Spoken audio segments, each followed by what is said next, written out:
Um, Sweet. Well, first of all, thanks for your answers to the survey. I was just rereading those. I appreciate the thought you put into that. Um, and there's some super interesting stuff in there, which I think we'll hit back on. There's like five kind of prompts that I'll roughly follow. The place we're starting, is just kind of an open prompt on like, and it is as much as you feel comfortable with, obviously, but we're trying to capture people's stories of how they stepped into this like process of looking inward. Um, Recognizing that not everybody does that, like, it's not kind of a route that society necessarily encourages, mainstream society. So wondering if whatever you're willing to share about like what led you to start, um, investigating your internal patterns. Sure, yeah. Well, certainly my stuff that I carry from my family upbringing, dynamics and between my parents and things that I've yeah, I think uh strong emotions that still lay somewhat um uh, buried beneath kind of layers of emotional and psychological protection, that continue to present themselves in different uh, relational interactions in my life, and have been for yeah, a lot of my life. So I think the kind of knowing that there's things carried that um, are uncomfortable and sometimes surface, and not really knowing how to access those. Um, and then when I came across contemplative practices, Buddhism in particular, um, it seemed like a, a doorway, possibly a doorway into kind of greater psychological and emotional freedom and awareness of kind of the of the mind, and of um, uh, yeah, I think of greater well-being. How did you come across it? Do you remember how it first like kind of came into your consciousness that there was this way towards greater freedom? Yeah, it's just, well, it's seemingly somewhat haphazard. I was in grad school, and a good friend of mine, um, who I'd known from undergraduate, lived nearby and kind of knows me fairly well. And she had just taken, and we were at Berkeley, and she had just taken this community course offered by a Buddhist teacher there, um, just offered freely in the community, and she was going to take it again, and said, you just mentioned it, thought I might enjoy it. And so I it's like a 4 week course or something on kind of like the basics of Buddhist teachings or something like that. And just really resonated, and through that I just kind of started a daily sitting meditation practice, and then it just kind of grew from there. And prior to that, had you, I mean, were you like aware that there's stuff you wanted to take care of, or you just pushed it aside, or again, whatever you feel comfortable sharing about that? Yeah, prior to that, yeah, I certainly was aware, and I kind of various points, maybe, spoken to a counselor like once or twice, and um, hadn't really hadn't kind of opened up to anything. So yeah, I think there was this this knowledge in the background of of kind of a desire for some sort of internal healing, without really maybe knowing where to start, and really focused on kind of the external world of just kind of my work and interests and stuff like that, and um, maybe a little less so aware of kind of processes to to bring me in touch, to begin to transform stuff that some part of me kind of knew it wanted to transform. So the first phase in was like kind of a sense of something's not right, but you looked at, well, what am I studying, or what career plans do I have? Like you looked at external things first. Is that what you're saying? No, not no, but that's where my focus was. That was kind of the world in which I was living, and so I just hadn't really come in contact with something that resonated, of like, oh, this can be helpful for this part of me that feels somehow stuck, or yeah. Got it. Got it. Got it. Um, and then what happened after that first class? You started sitting daily, and then I know, I mean, from knowing you, I know you began to pursue it more seriously. Yeah, I think that, yeah, so I started sitting daily, kind of studying more of kind of those philosophical perspectives of Buddhism, which, is the Buddha taught. They say that, the Buddha taught two things, suffering and freedom from suffering. Hmm. And so kind of that perspective really resonated with me, beginning to see,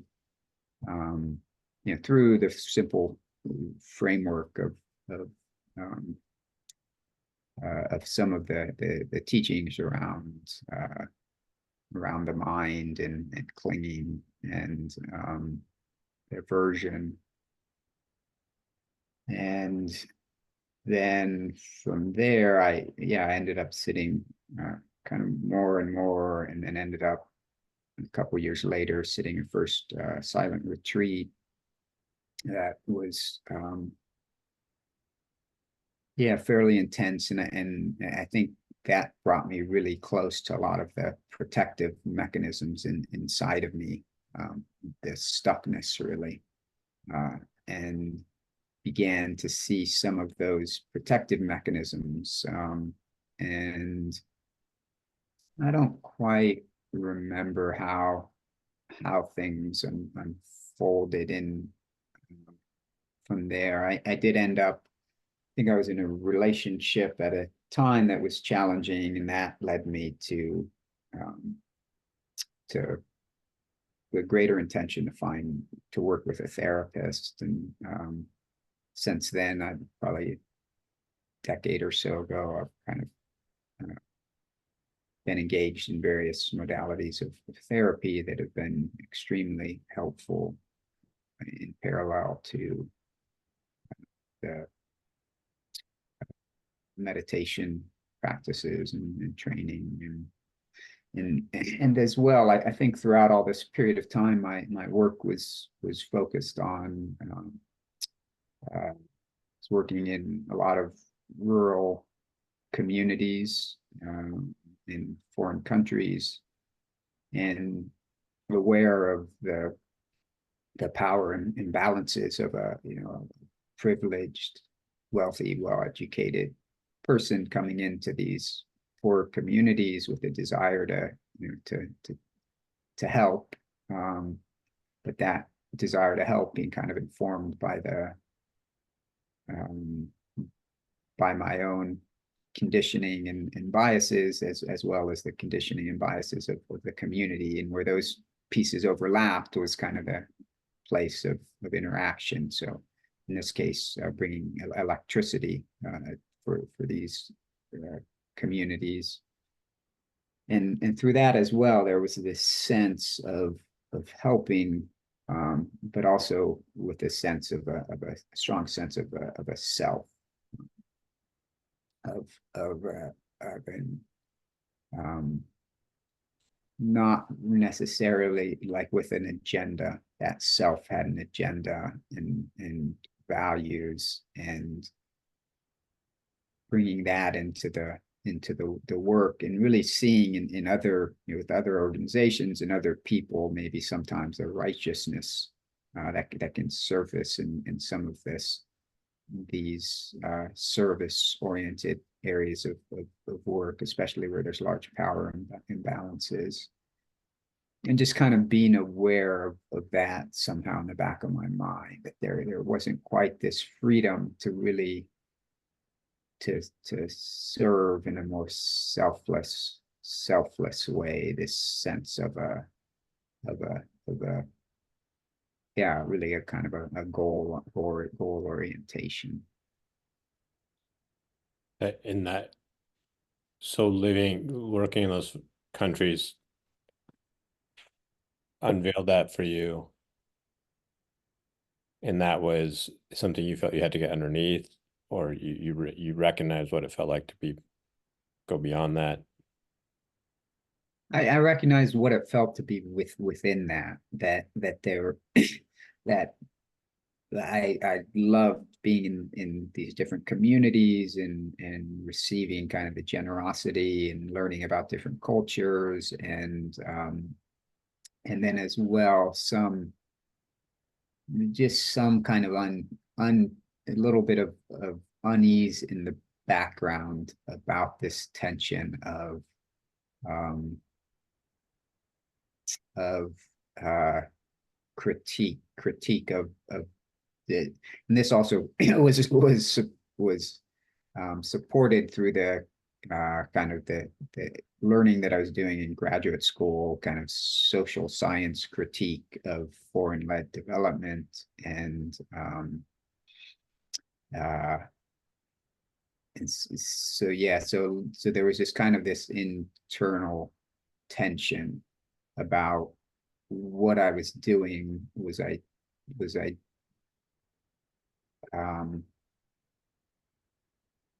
wanting to carry out the work with a self-awareness of what was happening with with the power imbalances within me, within the economies, and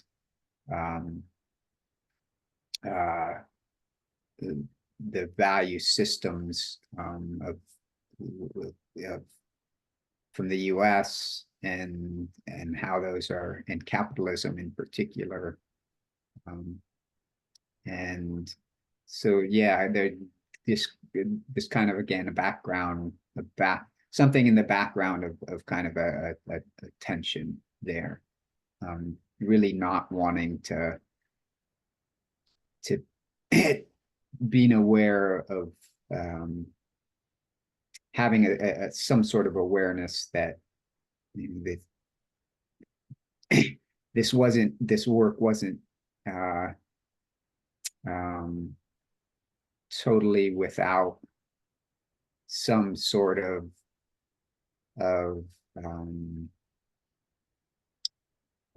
materialistic colonialization potentially happening within all of this. What do you know about so this is like kind of the question about somatic practices, which is like really important to, I know you've experienced some of the academy workshops and practices that Aaron developed. What do you know about where these patterns or these tensions reside inside us? I think often we just think, well, I got to sort it out in my mind. But wondering if you've done any work with well, I know you have done work kind of with body and how these things live in other places in our bodies. Yeah, so that is an ongoing source of exploration that is not fully apparent to me, the mechanisms in which the body holds these pieces. In me, the very first retreat I sat on, so I'd been sitting for an hour every day, something like that, and was comfortable sitting. And literally the moment I sat down in this retreat center, I experienced a lot of tension and pain in my back, which was really confusing to me.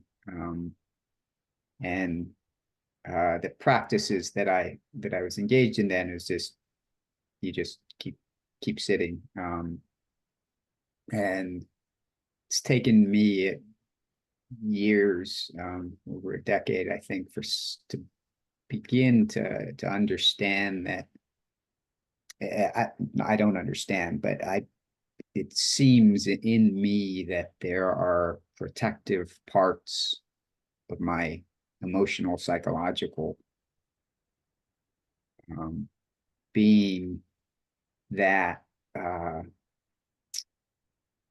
that that seem to kind of tense up around held strong emotion, kind of exiled emotion.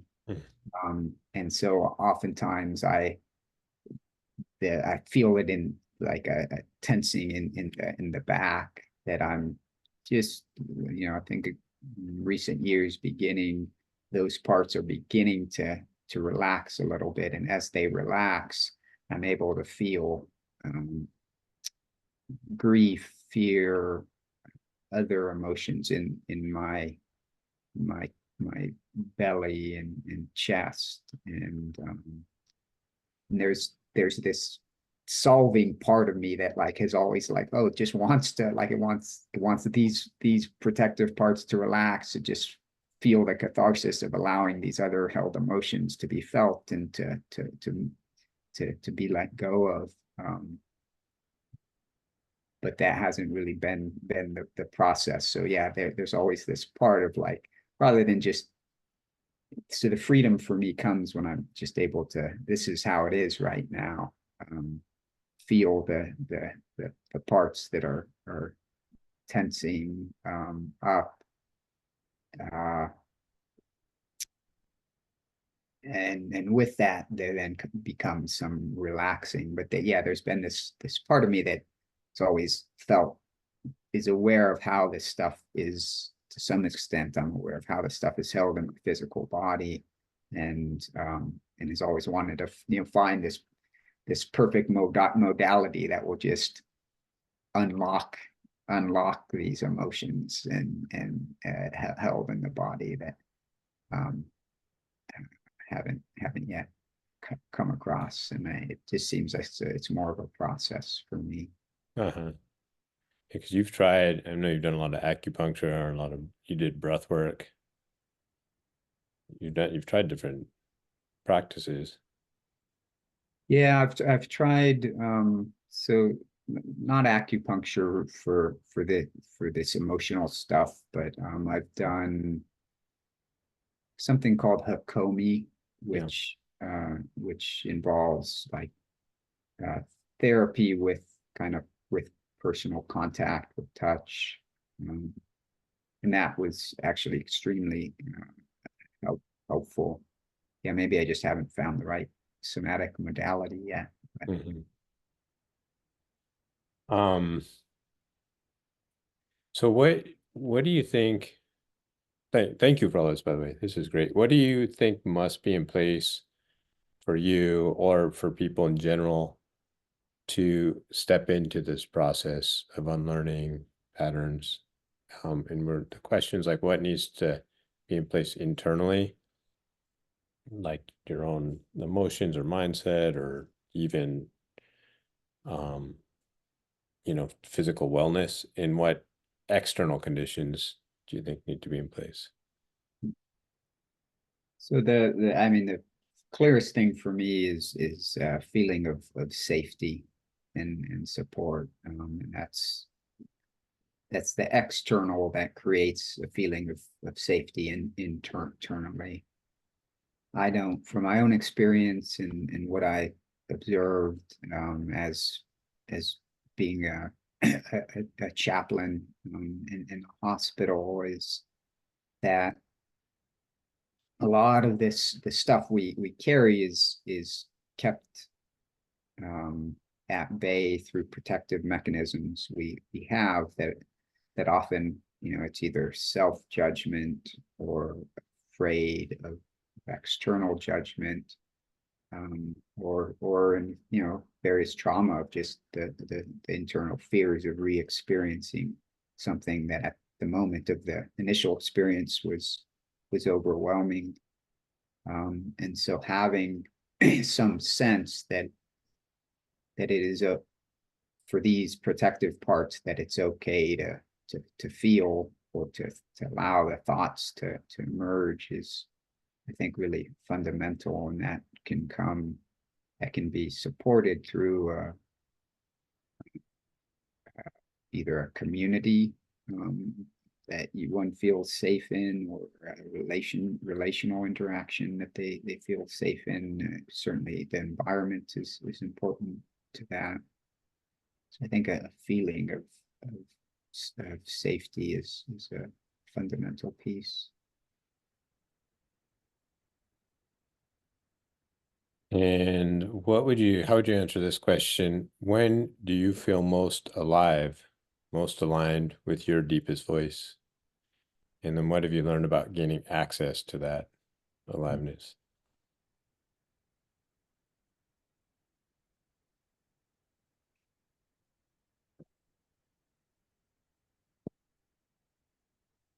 So these days, I notice that when I'm sitting with people in the hospital, where just there is, due to causes and conditions, I'm able to, seems like I'm able to just be present with an openness, non-judgment, and people are able to just share, to just talk about what their experience is in that moment, and have whatever it is, their story of trauma or the fears that they're holding in that moment, just be present. And within me, there's enough sense of presence to just be present with compassion for that. And there's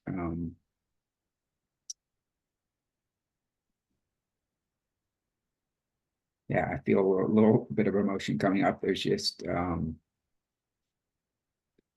it just feels like a gift, a mutual gift.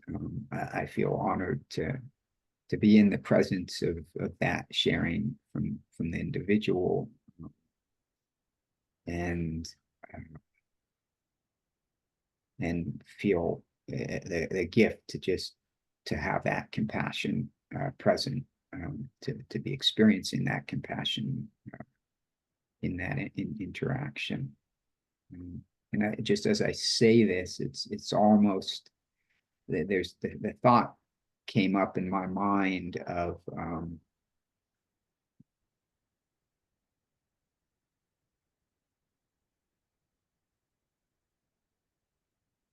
an awareness that that I can be my own, my own harshest critic, and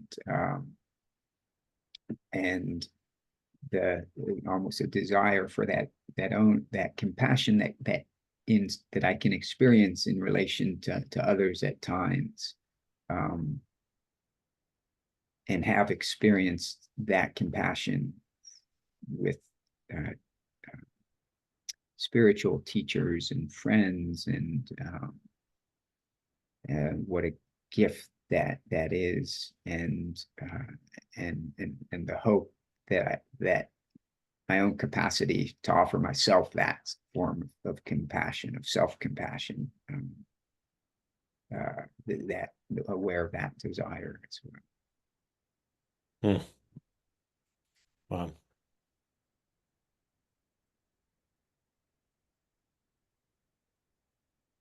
So how, I mean, this might be a little repetitive, but how do you, or how does one go about cultivating the capacity to be compassionate in that way? Or how have you gone about that, I guess? That's a good question. I imagine there's so many pathways into that depending on our own conditioning. And by conditioning, I mean the all of our prior experiences, learnings, uh, cultural context that come alive for us in any situation that guide our responses, our reactivity to something. That's what I mean by conditioning. And for me, I know that the my own capacity for compassion has been cultivated through my own suffering, going through being with challenging emotions, and receiving being in the presence of the compassion of others is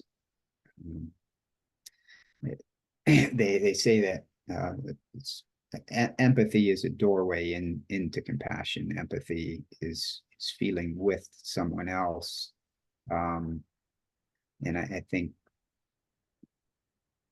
having had experiences to begin to really more clearly feel some of the held suffering within myself, the held challenging emotions, it helps to be able to just be with someone else, and that empathy can,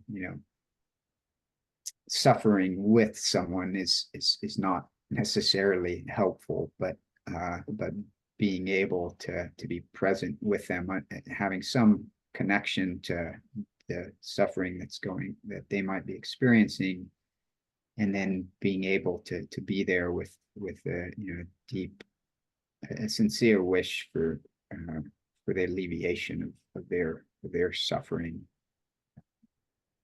is tends to be how, or is a definition that resonates with me for the definition of compassion. I'm struck by how much of what you say is about relations. I think there's relationships. I think there's a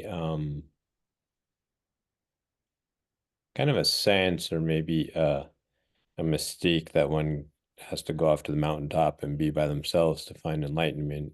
And it seems like for you, enlightenment is in relationship, or maybe not enlightenment, but this path towards freedom. You can't do it on your own, it sounds like. Yeah, that it's again, we all have such different conditioning, and for me, uh, I would, rather than um, not touching on the term enlightenment or awakening, but for me, the process of healing, it's certainly relationships, relational interactions have been fundamental. And there's a Gestalt teacher that I've worked with who it's all about relational interactions, being present moment in relation to others, and her view is that a lot of our wounds were formed in relationship, and therefore relationships are the right vehicles to connect to them and find some integration of them. And for me personally, some of the hardest moments of me have come from being on silent retreat for an extended number of months, a lot of that being by myself. And with the benefit of hindsight, seeing how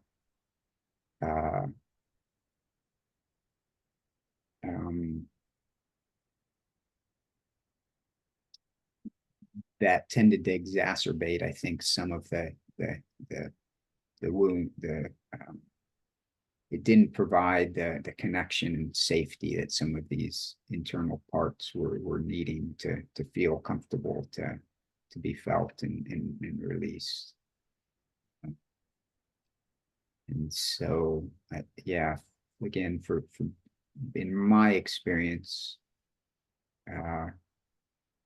doing a lot of this work, whether it's meditation, therapy, psychedelics, the relational part is really important, has been important for me. Remember, I went to see, you know my love of osteopaths. I went to see Keegan's dad, that kid we used to coach. His dad was a great osteopath. Had a bad ankle, and he took the ankle and he said, I need to put it back into the position it was when I got hurt. And he like it was really painful, because it had twisted, and he put it back into the twist. And it's like, but it needs to go back to the place of when your body originally felt the insult. And only there will be able to like renegotiate its response, because osteopathy, the way I understand it, is all about your body going into kind of an alarm response and not being able to get itself back into alignment. And I was so struck by it. It totally worked. He like pushed my ankle really hard. So it basically twisted it again. But in this setting with his support, I was able to go through the experience, and come out the other side in a more positive, healed basically. Mm-hmm. Interesting. Yeah. That resonates with like the teachings of, I always forget if it's Peter or Stephen, Peter Levine. Yeah, right. Waking the tiger. Yeah. Of Yeah, going back to that moment of experiencing the trauma, right. and having the capacity, rather than these protective parts shutting the body down, but to re-experience it in that moment of trauma in a different way. Yeah. Yeah. Um, cool. Last couple questions then. That just kind of I'll tell them both. You can decide which one to answer in. There's kind of a catch-all. If there's anything else you'd like to share with us or with other people who might be looking at your story, like Janine, about you and your journey into this process. And then the second question, we're just kind of looking for feedback from these, especially like early participants like you, about the name of the project, because we're trying to decide if the idea of waging peace is the right term to lean into. So wondering about what that term, those words bring up for you, what previous experience you might have with them. I'll take a shot at both of them. The waging peace. So yet yesterday morning, I was walking into went to Christmas Mass at the cathedral here in Santa Fe with Really? my family, and the archdiocese, John Wester, he's our archdiocese, the archbishop of for New Mexico, and he was giving the mass, and he was there at the entrance. and he's a good friend of a friend of mine, a Zen practitioner, and he's given a talk up at the Zen Center, and he's really active in anti-nuclear proliferation work. And so I mentioned the personal connection and just thanked him for for his work on around peace, and he said something about, yeah, may we all be fighting for peace, and then he paused, and he said, no, that's not the right that's not the right word. I can't remember maybe I'll be working for peace or something like that. So just as you said, like waging peace, that little conversation comes to mind of kind of the maybe the contradictory nature of waging, which tends to I think bring up like an aggressiveness, and in relation to peace. Yes, at the same time, like think of like Gandhi and MLK, and a huge amount of courage and fierceness was needed to show up in a non-violent way. But maybe waging isn't. Maybe it brings in. It does for me conjure up a feeling of aggressiveness that. So I wonder if there is another way of a word that brings up the courage and perseverance needed in the long arc needed for unwinding the wounds of the world to get to a place of peace. I don't know what that word might be. I imagine you could come up with a lot of good alternatives.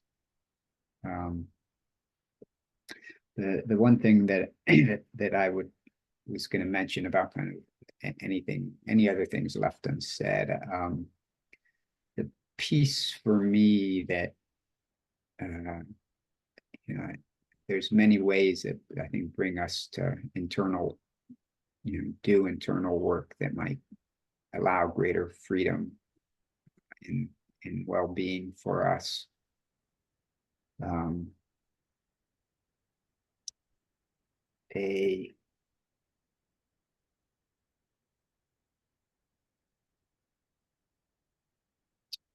For me, the engine, the propelling me to continue to do this work is the suffering. It's not necessarily. It seems like it's in some ways it seems choiceless. The alternative is not a great one, to continue to carry some of these pieces that are enough at the surface and alive that I'm aware of them, and also to be able to taste a little bit of moments of freedom in alone and in relationship, to know that the alternative is, so this is both a carrot and a stick there, I guess.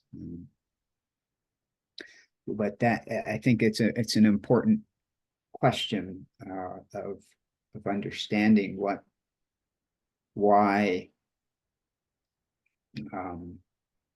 causes and conditions lead people to do the work that will bring greater freedom and kindness and love into their daily interactions. And I think oftentimes it is external, the cultural and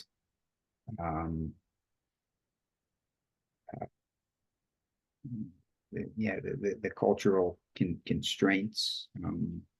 I think the more that, you know, like just therapy, I think that was a bit of something maybe 30 years ago, not talked about so much, and now maybe it's swinging to the other side where, you know, it seems like it's much more common for people to, you know, be upfront about mental health challenges and working with a therapist. So I think our I think that's important, the external landscape to create safety for people to be willing to do work, to let go of or to heal, you know, some of the wounds that might be inhibiting them from showing up in their most resourceful way, with others. You had mentioned once to me that being an adult is all about healing from your childhood wounds. Yeah, I think about that a lot. It was a quip by, wasn't Ram Dass. It sounds like a Ram Dass quip, but like something along the line. I don't think it was, but none of us are getting out of this alive. So how do we, yeah, how do we move through life with, you know, the greatest ease and authenticity and gracefulness? And I think that often, if not always, involves somehow unwinding the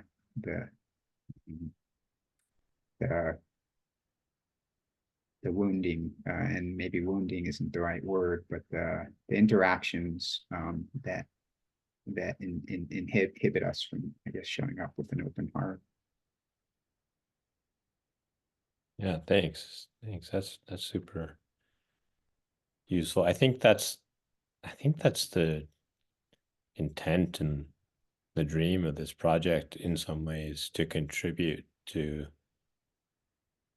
that, almost like a paradigmatic shift like we had with therapy and mental health, so that more and more this field of unlearning and well-being, whatever it is, you know, which has already gained a lot of momentum, and you know, in some ways since the 60s, and it's been at the fringes of society, at least Western society, I mean. So yeah, I think that's the hope, that this space becomes one more space that provides people with a place to talk about it and perspectives on it.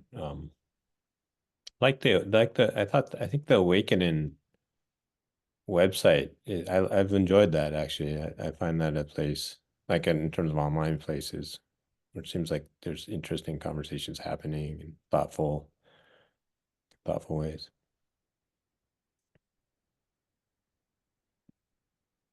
Yeah, I wonder what you think. Like, do you think, what's your thoughts on this project, like from what you understand of it, and now having participated in it a bit? I mean, I know you haven't seen what's going to come out of this, and we don't know what it'll be, but Yeah, I so it obviously resonates with me, uh, and I'm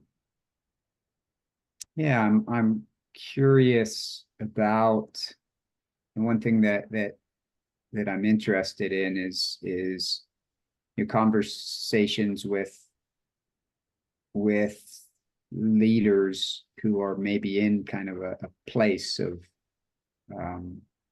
that seem to be in a place where it's maybe much more, it's difficult for the ego not to run the show. So, you know, I think a lot of places of leadership, you know, they take in whether, you know, political places or CEOs of big companies, you know, there's a certain sort of, I think, an ambition that that drives folks, maybe often led by some sort of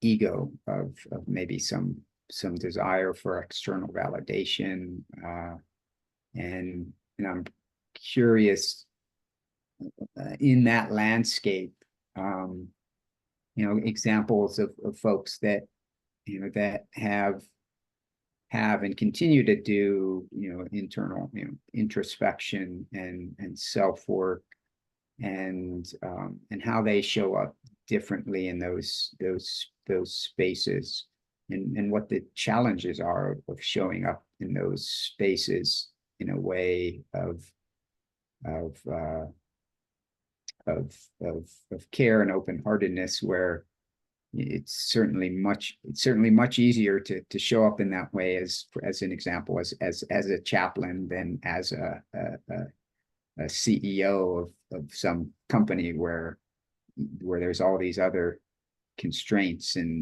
needs to where there's much greater goal orientation.